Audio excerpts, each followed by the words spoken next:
Level playing field আমি বলি এটা অ্যাডমিনিস্ট্রেশনের দিক থেকে একটি পার্ট আছে, নিউজের দিক থেকে একটি পার্ট আছে, ভিউজের দিক থেকে একটি পার্ট আছে।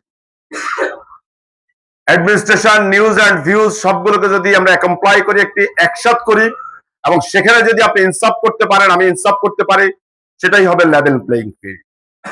আমরা প্রায়ই বলি, সব সময় বলি, আমাদের সাথে যারা প্রতিদ্বন্দ্বিতা করছেন তারা আমরা বাইরের কেউ নই। আমরা একসাথে আন্দোলন করেছি, একসাথে লড়াই করেছি, একসাথে কারাবরণ করেছি, একসাথে হসপিটালে বিছানায় ছিলাম, একসাথে পালিয়ে বেড়েছি, একসাথে হ্যান্ডকাপ করেছি। সো আজকে একটি সুযোগ এসেছে, আমরা দুই ভাই প্রতিদ্বন্দ্বিতা করছি। যিনি বিজয়ী হবেন, যিনি বিজয়ী হতে পারবেন না, তাকে সাথে নিয়ে এই লাকসাম সুন্দর করবেন। আমরা এভাবেই আমরা আমাদের রাজনীতিটাকে সামনে অগ্রসর করিয়ে নিয়ে যেতে চাই।